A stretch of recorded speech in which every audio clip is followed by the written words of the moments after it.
Hello, and welcome to the Health GoLIVE webinar series. Today's episode is brought to you by our friends at Ropes & Gray. We would like to remind you that the Q&A feature is available, so feel free to send in your questions for the panel throughout the discussion. And with that, I will turn it over to our speakers. Hi there. Good morning or good afternoon, depending on where you are. I'm Debbie Gersh, a partner in the healthcare group. Jen? Hi, I'm Jen Romig, a partner in the healthcare group in Chicago with Deb. Hi, everyone. I'm Christine Moundis. I'm also in the healthcare group. I'm out of the New York office, and I also co-lead Ropes & Gray's digital health initiative. So with that, we'll get started. Just by way of background, our discussion today is going to focus on recent headline events on tracking data and personal health and other sensitive information, primarily gleaned from digital data, and then particularly guidance issued by OCR and FTC, as well as some enforcement actions that we've seen come to light recently. And then the activities of OCR and FTC with enforcement actions and other, other steps that they've taken, including guidance to address a lot of these issues. So Jen, I'll turn it over to you to talk a little bit more specifically about online tracking technologies. Yeah, absolutely. I feel like this is something we've heard an awful lot about recently, and probably something that not many of us were aware of a few years ago. So online tracking technologies track user activities on websites or applications, like mobile apps. They are invisible to users, and they collect information like an individual's IP address, information about the individual's activity on a web page or application. So things like, is the individual researching a particular disease, or scheduling an appointment, or looking for a provider, or navigating between pages on a website.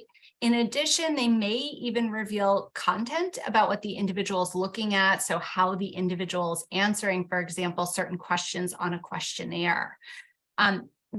For these tracking technologies, the information about users is sent to third parties that offer the tracking technology, most commonly Facebook through Metapixel, and Google through Google Analytics or Firebase, but also other social media, TikTok, Pinterest, and others.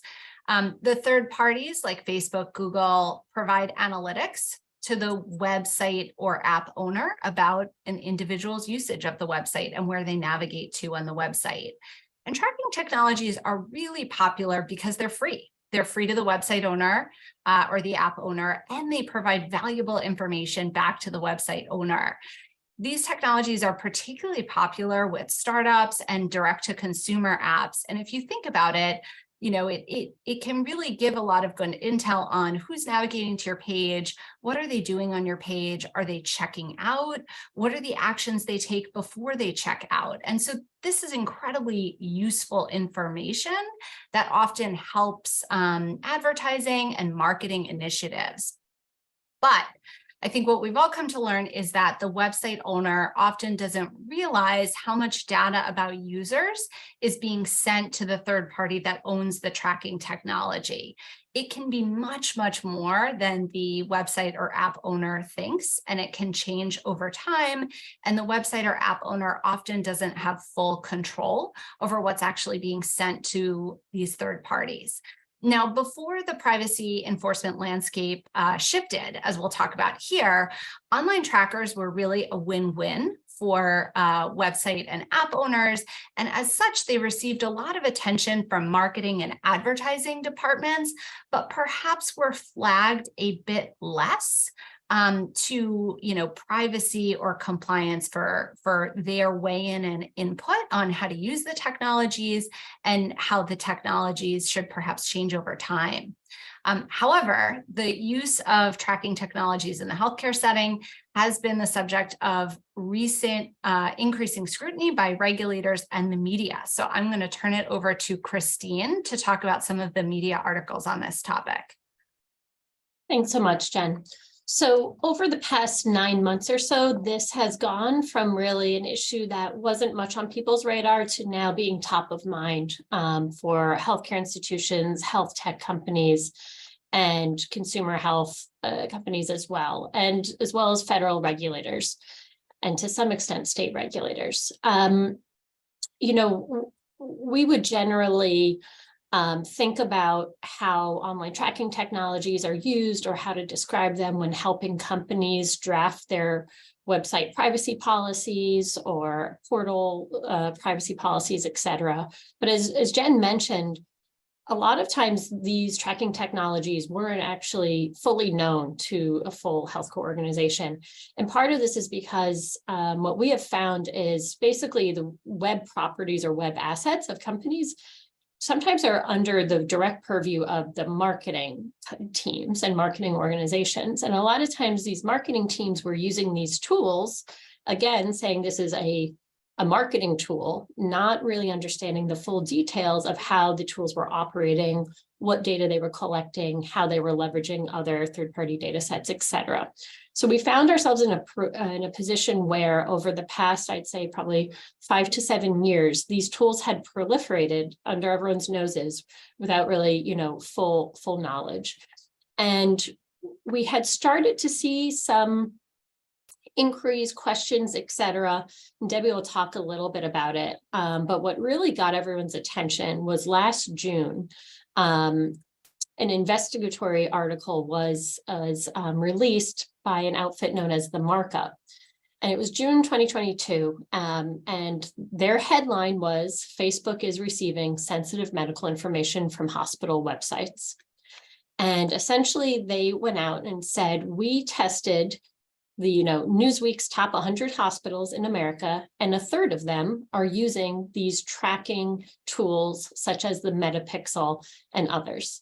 And they went into an extreme amount of depth in terms of what these tools were collecting, where they were sending this information, and how all of this is happening in the small lines of code that are tied to these cookies and pixels and other tools, and happening without really the user being fully aware, and sometimes these organizations themselves.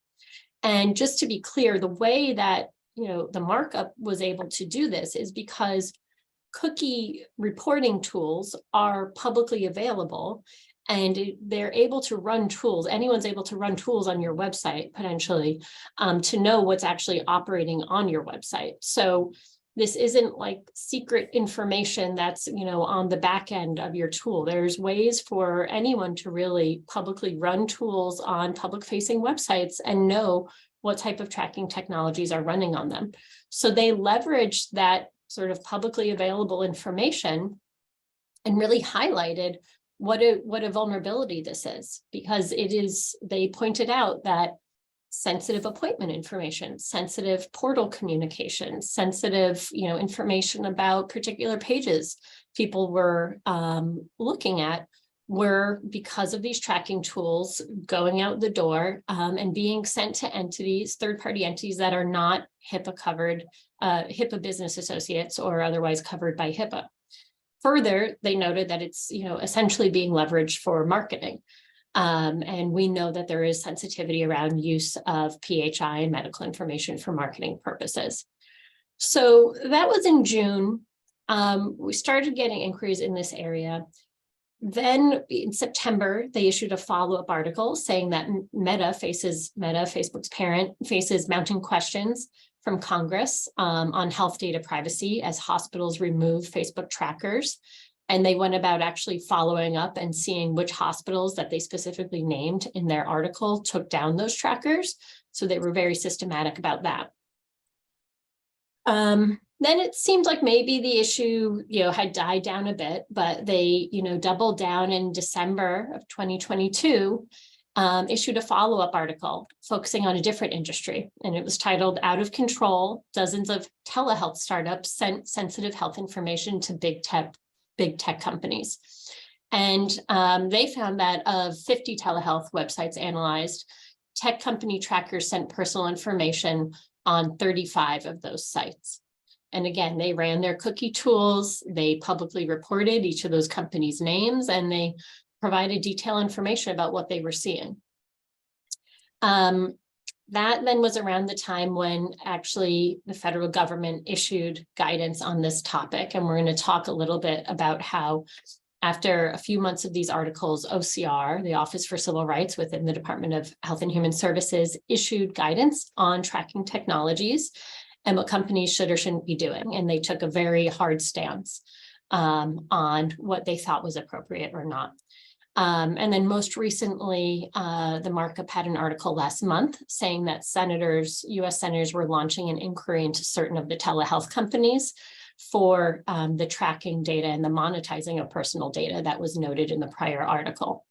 So, it's not always the case. It's not typical that you would see this regulatory issue of this nature really be pushed forward by one organization, really honing in on this issue and pushing it forward. But that was the case here.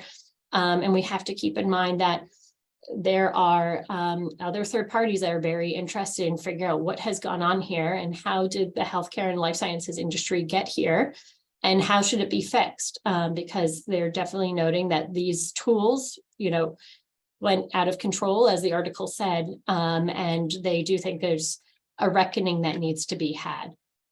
Maybe, Debbie, do you want to talk a little bit about the OCR inquiries and other regulator attention that we saw emerge early on? Yeah, sure, absolutely. And just kind of as a precursor, I think to your point, Christine, a lot of this was brought on by the Mass General settlement. It was really a decision by them, at all public information, to settle these allegations as opposed to a risk in the unknown, being really one of the first ones out there to settle any allegations of breach or alleged breach. And that benchmark at a multi-million-dollar number, I think, may have also done two things. One is encouraged class actions, which we'll talk about a little bit later, and also just generally start the inquiries, if you will, although they were already percolating at the OCR level, to Christine's point. And part of the precursor to that, was the OCR guidance that really started distinguishing in our minds. And this was not necessarily public at the time, but through inquiries that we had via clients and others who we were working with, who were getting OCR inquiries. The focus started to be on, well, we thought, and it was borne out when we saw the guidance, was what's behind the wall, so to speak, and what's in front of it, particularly for traditional providers, which I'm going to talk about, because that's really where this started. It's since morphed into telehealth and other things, but early on, that was the focus. And those tracking technologies, depending on who you were and what happened, some took the position via the markup article, we think, again, this is all conjecture on our part, so understand that those who had been, had gotten communication from OCR were in a different spot, because OCR's position then was, tell us by a risk assessment that this is not a breach, which is a much higher standard, if you will, than staying quiet, so to speak. And part of that analysis came, I think, generally speaking, from folks as to what the tracking technologies did, where they entered the system. For those that were in traditional models, and as you saw with the markup, it was hospitals and health systems, a lot informally took the position that if it was general tracking, not within the MyCharts of the world or behind that wall, that information, even if it were PHI, or is PHI, I should say, that there was the ability to do a risk assessment or a risk analysis internally. A lot of folks concluded through that, or made the determination that it didn't constitute a breach. So this was all just to be clear, all pre the OCR guidance that we received. And so in that context, some hospitals and health systems and others made the determination that they needed to report a breach. Others made the determination, purportedly by doing that risk assessment, that they didn't need to. And so again, then the OCR guidance came. And in that, there was a bit of a sea change there that really said, well, we're going to talk about those things a little bit more carefully. And the inference was that even if, because Jen's going to talk about, and Christine's going to talk about this in a little more detail, and I'll pause, but what does that mean? And those regulations really shifted the narrative, and if you will, kind of shifted the burden as to what OCR viewed as a likely security incident. So I'm going to pause there for Jen to pick up on that. But that really, in many ways, started the confusion in the industry and the panic, and not really sure what that meant. And so, Jen, I'll hand it over to you. I'll actually take this part, Debbie. I'm sorry. Did I make a mistake? My bad, Christine. We Sorry. switched. Yep. So yeah, as you had referenced, some of these inquiries from OCR and others started coming in before there was any specific guidance on the topic. And obviously, original HIPAA from 1996 did not envision the world that we live in now. And of course, you could take certain positions and read through the breach notification rule and privacy rule. But early on, there was not a lot of clarity as to the position OCR might take. Then December 1st, they came out with very, very strong, very, very conservative guidance, really. And they applied that guidance to both HIPAA covered entities and business associates. And they essentially said, if you have a web asset, that is hosted for and on behalf of covered entity or other entity that's hosting PHI on behalf of an entity, we are going to view the online tracking technologies as leveraging PHI and individually identifiable health information, even if the information transmitted doesn't even include health information, and even if that individual isn't even your patient yet and have an existing relationship with the entity. So, they could have gone a different way with that, and they could have said, it's only PHI once people become your patient, and then if they're on your website and it's patient information, that's, then we're in PHI land. They could have also said, if there's health information disclosed, then we're in PHI world. But they actually took a very extreme view and said, you need to think about HIPAA and how it relates to your website operations, even if it's just doing things like disclosing, IP address information on behalf of individuals. So you come in with this very restrictive, very conservative guidance that really made things not easier for anyone involved here. And they also focused on 3 categories of websites or applications. They focused on user authenticated websites. Those are, the patient portals and, password protected apps that we know of, those that require entering credentials. Then they also focused on unauthenticated websites, ones that you would just be able to log on to a web page that is publicly accessible. And then they also talked about mobile apps, so ones that you might download onto your mobile phone. And they said you need to think about uses and disclosures of PHI across all types of web apps, and cover entities and business associates need to think about whether the way they've configured their websites and the tracking technologies on it are leading to unauthorized disclosures of PHI to third parties that are not business associates. And they said, if you are, you have to do a breach risk assessment. And if that breach risk assessment shows, potential for compromise of PHI, then you're in breach reporting world. So OCR came out really strong with this guidance. And I think everyone is still trying to reconcile how to apply, that guidance in the real world, because obviously OCR is dealing with trying to set the guidance for the nation generally, but then we have all these very fact-specific scenarios. And we've worked with many companies at this point, and everyone's story is a little different. Everyone's web assets are different. The web functionality is quite different. The level of detail of information that's possible to enter on unauthenticated pages is very different. The sensitivity of the services provided by all these organizations are different. And the way these tools are actually configured is quite different. And we'll talk about it later just in terms of practical guidance, but in many cases, organizations actually don't even have the internal capacity to analyze these tools to determine what they're actually doing.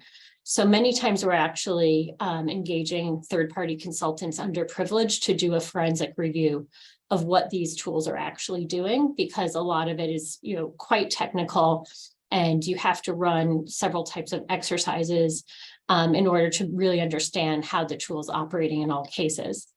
But when you sort of gather all that information together, then you need to sort of say, okay, knowing the totality of the circumstances here, how does this sort of match up against OCR's expectations? While we had the OCR guidance develop, we thought, okay, this is mainly something we are, HIPAA covered entity and HIPAA business associate clients need to worry about. And if you're sort of lucky enough not to be in HIPAA land, then at least the target's not on your back quite yet. But lo and behold, we were not so lucky. And of course, then the FTC came in, guns blazing, and in a very coordinated effort started engaging in regulatory activity and enforcement activity that buttressed OCR's activity.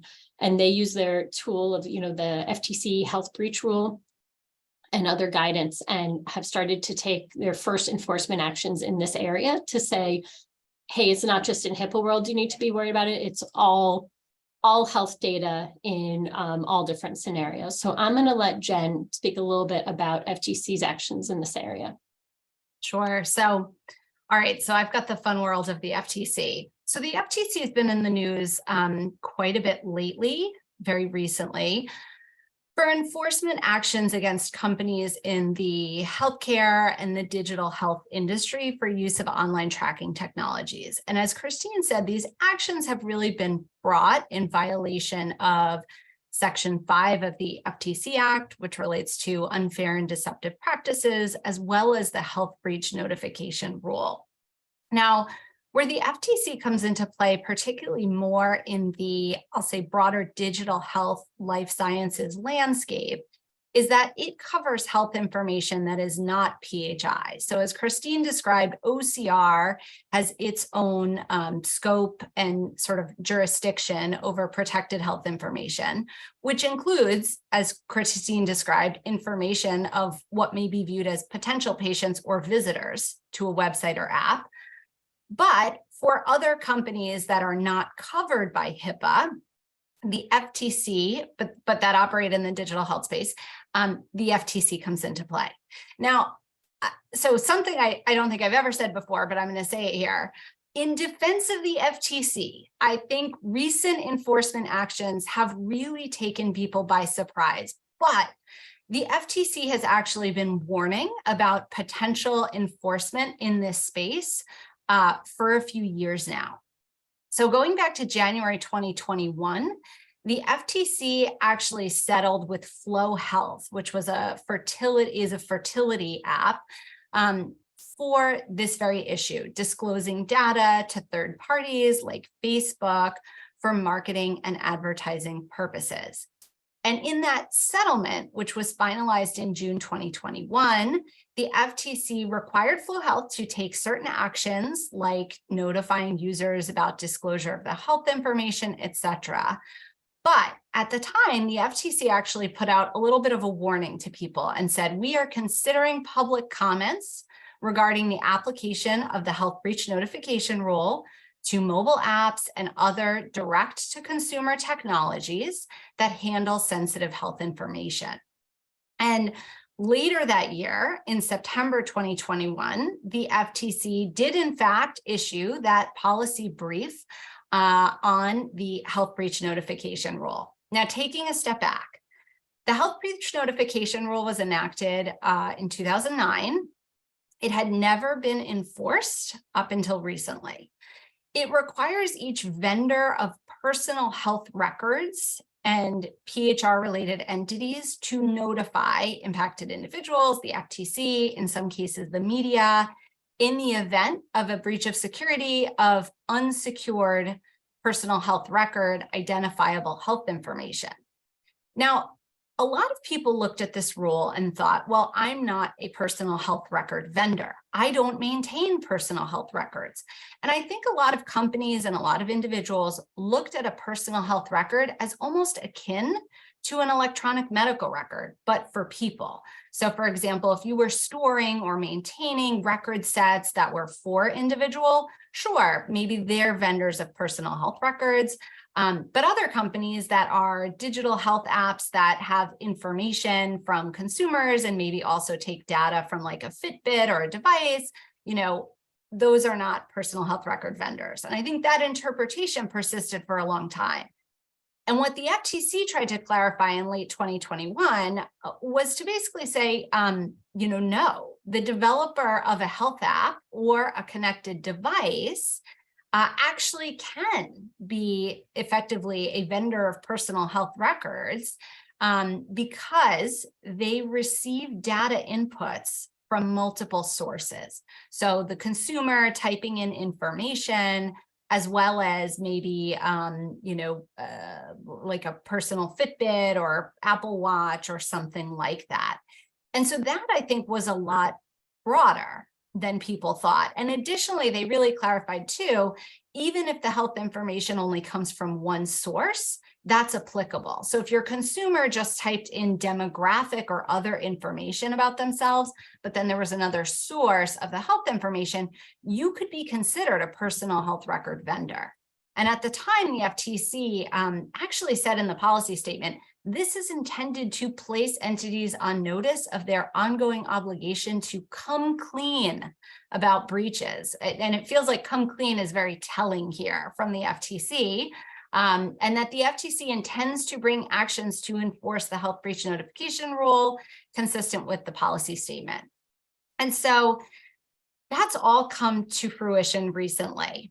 So on February 1st, the FTC brought an enforcement action against GoodRx, which is a telehealth and prescription drug discount provider.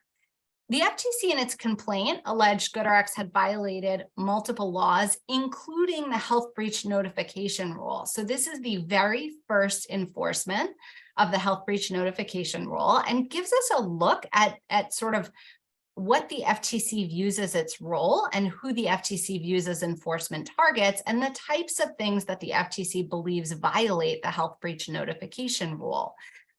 So in that complaint, the FTC effectively said GoodRx had promised users in its privacy policy and elsewhere that it would share their personal and health information only with limited third parties and for limited purposes, and it would never share personal health information with advertisers or other third parties. And in the FTC's mind, GoodRx violated those promises by sharing personal and health information with trackers and third-party advertising companies and platforms, Facebook and Google included. And further, that when the information was shared, GoodRx allowed the third parties to use this information for their own business purposes without limitation. And I think anyone on this webinar, which I imagine is quite a lot of you if you're listening, anyone who's looked at these online tracking technologies, I think knows the impossible position of trying to regulate how that information will be used further down the line in terms of obtaining promises that the information will be limited or for limited uses. So in actuality, and from a practical perspective, the very use of these technologies in the FTC's mind is creating this potential breach, particularly when you have promised your consumer that you will keep their information confidential. The FTC also pointed out other promises it viewed GoodRx as having made here. Things like it was compliant with HIPAA and digital advertising initiative principles, and the fact that, I think in reality and according to the FTC, this was not necessarily the case, and so was misleading to consumers. And so that was under the FTC Act and the health breach notification rule. And now very recently, just a few days ago, the FTC filed a complaint against BetterHelp. This complaint is similar to GoodRx. BetterHelp promised to keep sensitive information private. It would only use it for non-advertising purposes, but instead it used tracking technologies. But sort of interesting as you sort of distinguish whether or not your company is subject to the health breach notification rule, the FTC actually said BetterHelp is not subject to the health breach notification rule because it doesn't draw information from multiple sources. So instead, with sort of the same principles as under GoodRx, the FTC focused on Section 5 of the FTC Act with deceptive acts or practices. But again, had sort of the same principles of how BetterHelp had violated Section 5 of the FTC Act. This is actually also the first action, too, where BetterHelp is required to return money to consumers. So they're required to pay $7.8 million to provide partial refunds to consumers who signed up for BetterHelp during a period of time. And this complaint just came in a few days ago. The GoodRx action was in February. We anticipate that there's going to be more to follow here, but the FTC language, as you step back and look at the history here and what's happening now, is that they're looking quite aggressively at companies that are using these tracking technologies. And they're also looking quite closely at what these companies have promised to consumers and whether or not they're living up to that.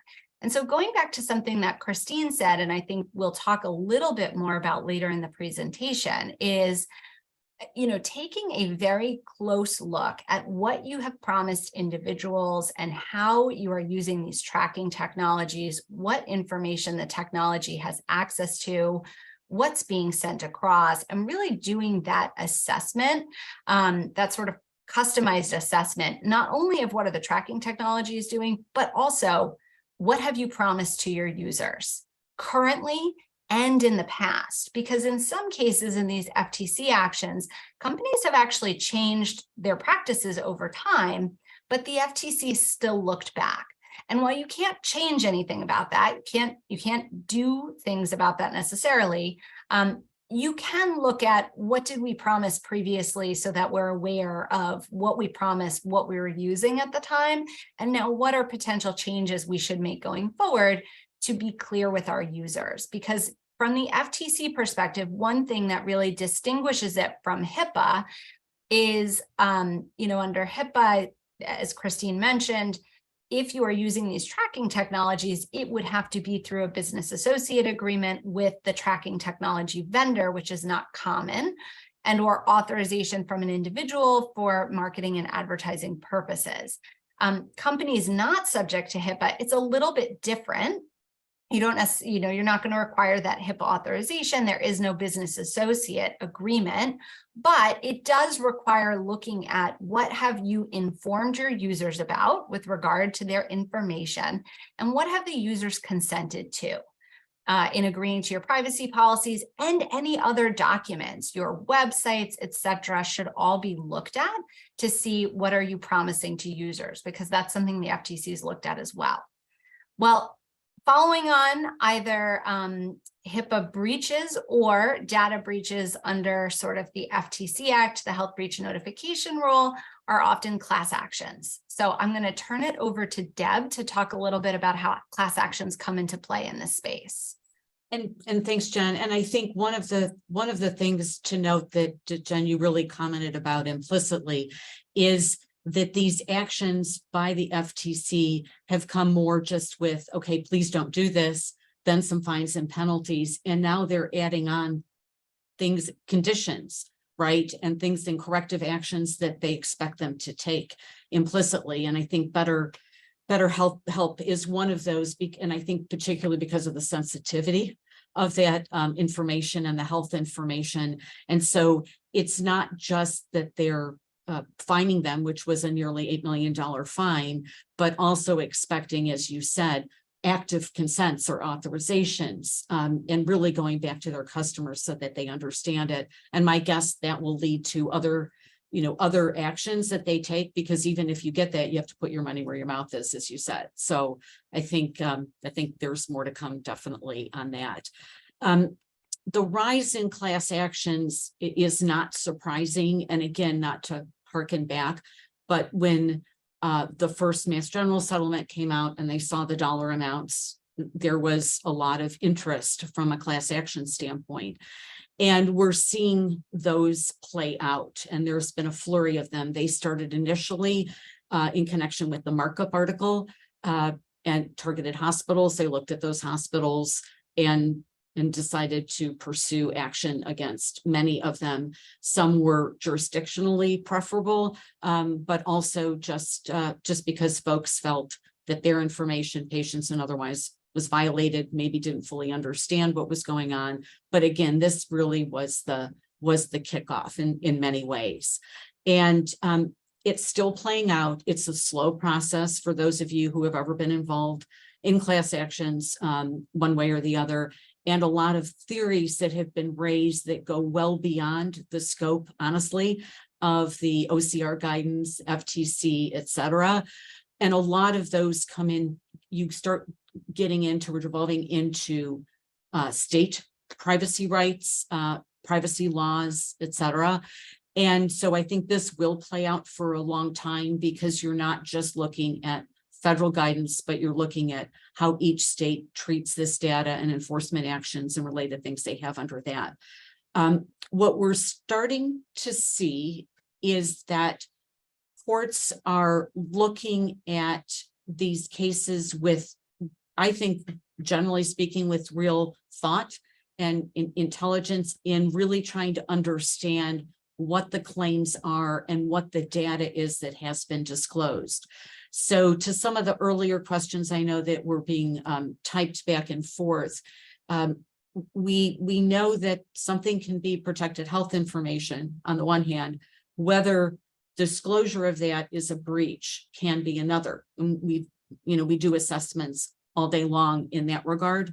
And that's a separate step that is taken.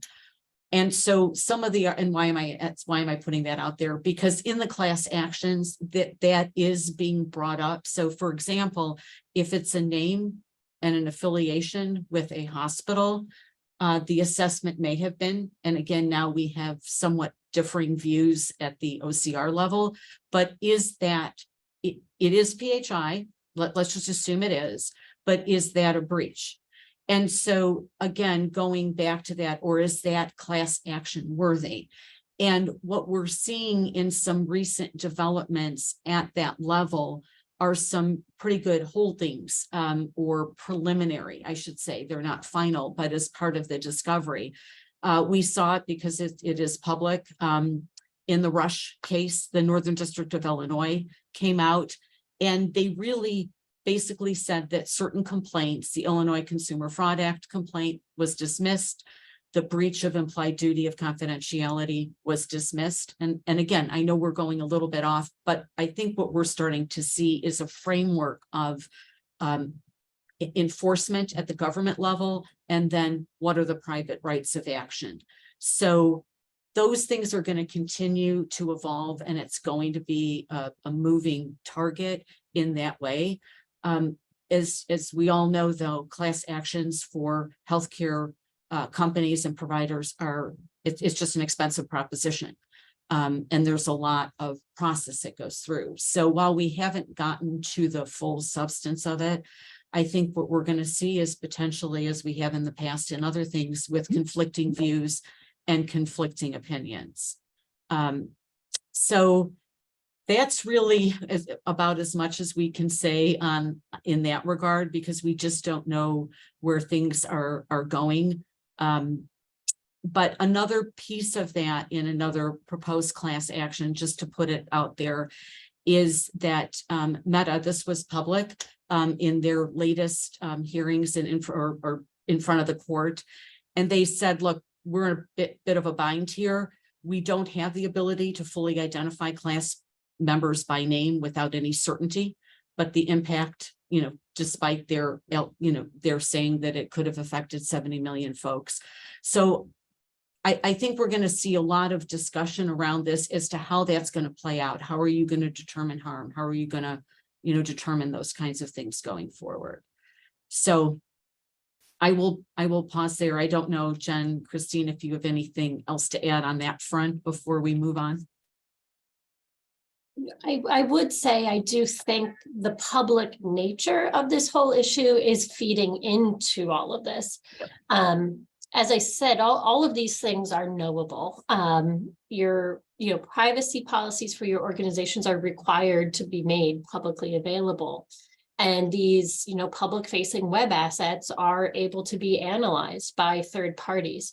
So I think that's quite different from other circumstances where it might be, discussing your, a company's internal security practices, right? That is harder to know. There'd be more discovery involved, everything else. This is publicly available information. And that's kind of, I think, what makes it quite scary as well, because there's organizations that are just kind of learning what's already been out there all along, which they didn't realize. So I think that's feeding into the difficult class action layer.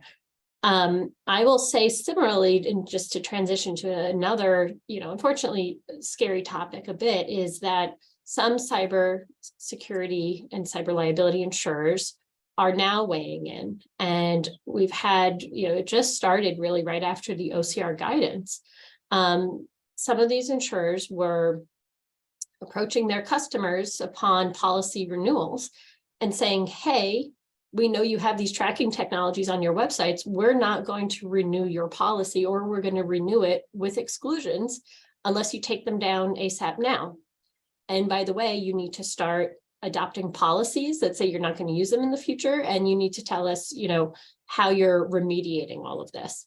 So it went from literally within a week of this OCR guidance being issued, all of a sudden organizations saying, hey, our insurers telling us something about trackers? I don't know what they're saying, what is this? And having to work very, very quickly to assess what they have, how they were operating, and get them taken down in order to make sure that the insurance policies then weren't completely impacted here. So, and then the insurers are saying, oh, by the way, we're going to continue to scan your websites and look for these things. And next year's renewal, we're going to force you to make certifications that you didn't have any of these up over the past 12 months. So, I mean, talking about, piling on, it just keeps continuing. So we're really trying to help our clients navigate this very difficult situation here. I will also say, because we didn't really focus on it too much, but OCR, they didn't stop with their guidance. They've continued to issue investigative inquiries to organizations. And they are sending, investigative notices saying, hey, we see, either we got a complaint, or we could see ourselves, or we, a little bird told us that you have tracking technologies on your website. Please explain to us how it's not a breach, or give us a copy of your breach notification letters. Tell us, send over the BAA you have with these entities, or tell us how you're okay with not having a BAA with them. And also, by the way, here's 40 other questions that you have to answer and tell us about your HIPAA privacy, breach, and security policies and procedures. Tell us about encryption. Tell us about how you do pen testing. Tell us about how you train all your employees. So you have now, these insurers, you have class action, you have OCR, and actually many times we found that actually OCR is misunderstanding what they're seeing on the websites. In some cases, the vendors did have BAAs, they didn't know it, and they're just now sort of going out, and if they think it's a tracking technology and one that doesn't have a BAA, they're using it as an opening to actually start an entire compliance investigation. So trying to beat back these regulatory inquiries is really, really important. But most importantly, it's important to get ahead of these things and try to analyze it before you're analyzing it in a rush, with a 30-day time frame, because now OCR is knocking at your door, or the FTC, or a class action complainant. So I think those are these are the types of scenarios that we're seeing. So we're really trying to preach being proactive in this area and trying to mitigate when you can still sort of do it on your time and on your terms. I know, Jen, you were going to talk a little bit about some of the, transaction and vendor diligence type considerations that we've also been thinking through. Yeah, definitely. Transaction, vendor, investor, some type of diligence. And as a side note, we are trying to keep up with the live chat questions throughout. We'll try to get to all of them, but there have been some great questions on there. We appreciate you asking them. So when it comes to diligence on the, I think, taking a step back, we've been talking about companies looking at their own websites and their own apps and operations. But another key thing to think about is your vendors. If you're buying a company, what that company is doing. If you're considering investing in a company, what are they doing, particularly in the digital health space where there's been an awful lot of attention to this. So we generally recommend a few things. First, as Christine noted, part of the reason those exposés and the markup were able to get such specific information is because it's actually public. You have the public ability to check trackers on different company websites and apps. And so one thing that we often do and see others in the industry do now is run a search for those trackers. Check what the trackers are on company sites. Be aware of the information they're collecting, and be aware of the information collected at different stages to the extent possible. So running trackers, I think, before there's a login may have a different risk profile in the eyes of someone evaluating it than if there are substantial trackers after someone has had a chance to log in to their account and is, definitively a patient or a member or a user. And so checking the trackers, seeing what information is collected, how many are there, that gives you an opportunity in the form of diligence to ask follow-up questions, because you should at this stage.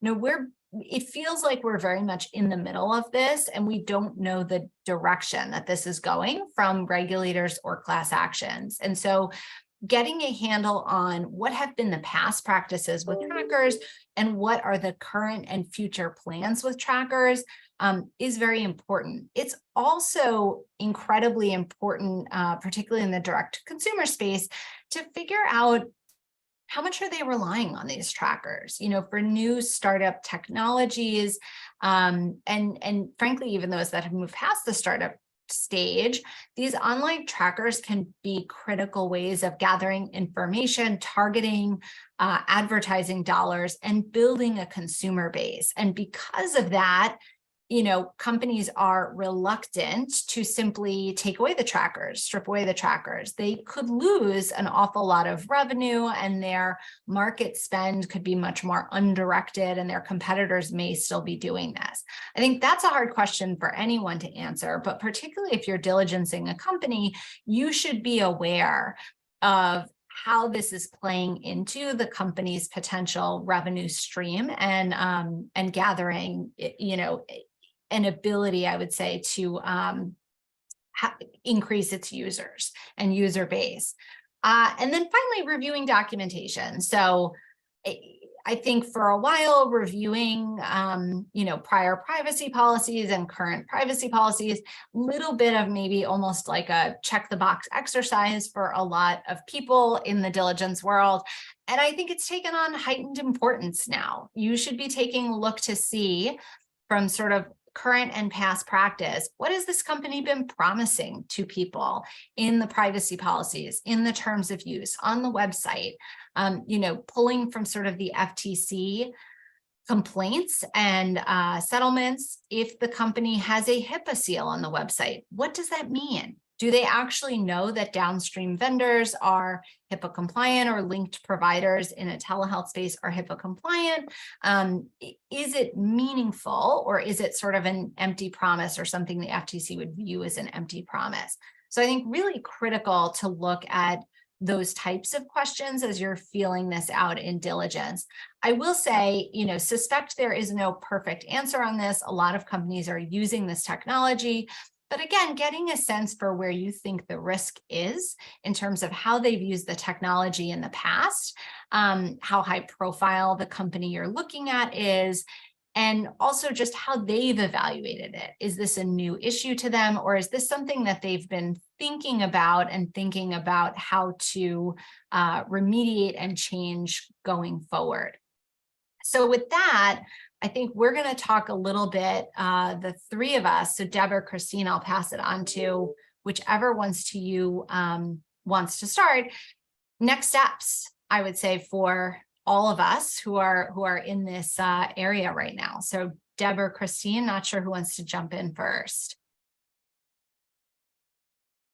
So I think Christine, do you want to say? I'm happy to jump in here. So I think there are a lot of things just that have to be looked at because there's a lot of moving pieces. And from the standpoint, a lot of the things that Jen brought up are so relevant and are so dependent on what you do as a company.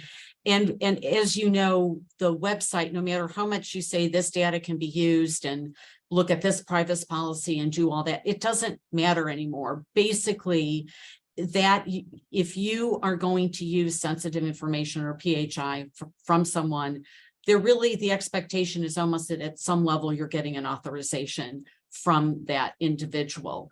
So we have to be really careful in that regard, I think, because there's been a leaning in that direction that just telling them how you're going to use it on your website isn't consent or authorization. So I think we'll start seeing that develop even potentially beyond the European method, quite possibly. I also think that in thinking about next steps, it is in part dependent on the type of data, as Jen and Christine talked about, that you're getting. I think there's the potential for it to be viewed somewhat differently or somewhat with more flexibility if it's mental health, if it's reproductive rights, et cetera, than if it's something much more general. It doesn't necessarily get you out of anything specific, but certainly there's going to be a focus on that. And we've seen that in the OCR guidance has specifically called out those types of sensitive areas. Some of that based on the Dobbs decision, certainly, and the desire to really protect certain rights in particular. And so I think any enforcement actions are likely to be more stringent in connection with those types of things. And I know, Jen, when you talked about better health, that was another key consideration on the sensitive health side. I also know, though, that a lot of companies have expressed concern when they're using tracking technologies generally, that a lot of other data and information is gleaned from that internally for them to use, and struggling with how do we separate the two? How do we use that data only for us? How do we prevent the sharing? How do we make customers aware of it? And also, as we've known historically, that with some of the mega vendors, it's not as if you can walk in and say, here, sign my business associate agreement. They'll generally say, well, then find someone else, to do this. The tides may be starting to shift a little bit, given the enforcement guidelines, but those are all, I think, practical considerations that are going to be something that we're going to have to parse through and think about. But certainly the missive that came, between the FTC and the OCR kind of working in tandem, as Jen, you alluded to, what one isn't covering, the other is really this concept of thinking carefully about how you can use that data. And also, I think, putting pressure on other vendors who may have been less willing to sign business associate agreements, that if there is a real pullback from use of those, at least some vendors, that they may start considering that, and the tides may shift. Now, that may be me just being hopeful. Yeah, I mean, I think, Deb, I agree. Like, I do think sort of the cross-context behavioral advertising, that's a real challenge. Like, it's not clear there's ever going to be a BAA in the world that covers that. But these analytics tools, we are starting to see at least a few vendors coming onto the market saying, you could still do your website analytics and we will provide you a HIPAA compliant option. So I would think there's probably going to be a new cottage industry of those entities popping up. And in addition to the points you were making about things that people should keep in mind, I mean, I've really been trying to make sure that companies start talking internally and start circling the wagons in terms of understanding internally what has all been happening on your websites over the past few years. And a lot of times it's forcing conversations between maybe the marketing team and IT security that haven't happened in a decade, right? And starting to understand who are the core players, that actually control our web assets. Are there marketing agencies in the mix as well? Because we're finding a lot of times these things are outsourced at organizations. And there's actually been, marketing agencies putting tools on their websites. Do we have to have a little working group or mini committee to dig into this? Should we start, one, getting a forensic expert to look at what we have so we can actually understand what's going on here, and then can make some informed decisions about what we can live with moving forward versus what has to be taken down. And that analysis will also inform the legal analysis as to whether there's been any historic issues. And then also start having policies and procedures in this area and making sure that the internal teams start to understand that the website is basically should be included in the PHI inventory or PII inventory as a sensitive system that needs to be actually under IT security and privacy and compliance's oversight. And it's not just, the purview of the marketing team. So I think there's been sort of historically organizational separations that kind of led to a little bit of this issue. And now's the time to start, digging in and remediating. And, I guess the last thing I would say from a practical perspective, I think from my view is, there are a lot of people on this webinar. And I think part of the reason for that is even despite the OCR guidance and the FTC cases, these tracking technologies are incredibly integral. And I think a lot of people, notwithstanding guidance, are taking a look at the market and what's happening. And I think for us, we view that as incredibly important. Looking from a practical perspective at what are others in your industry doing? What does your risk profile look like? What does your risk profile look like from a past perspective? What does it look like from a future perspective? Where do you think the risk sits?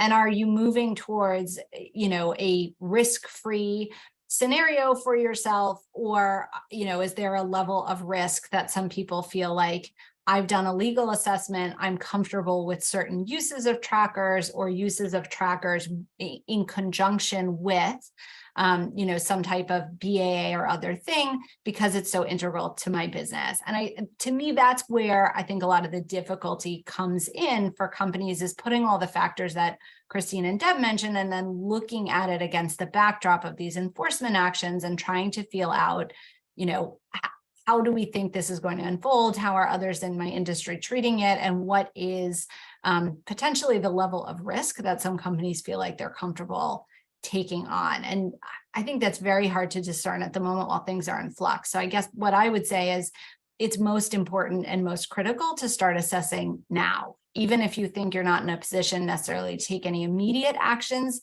now because of the way the trackers are embedded in your technology. It's really important to get on top of your current uses and disclosures so that you can do an assessment. I think that would be the last point for me. You don't want to be caught out here. Yep. I know we are just at time, so I think we'll probably wrap up and then we'll try to follow up and answer questions offline.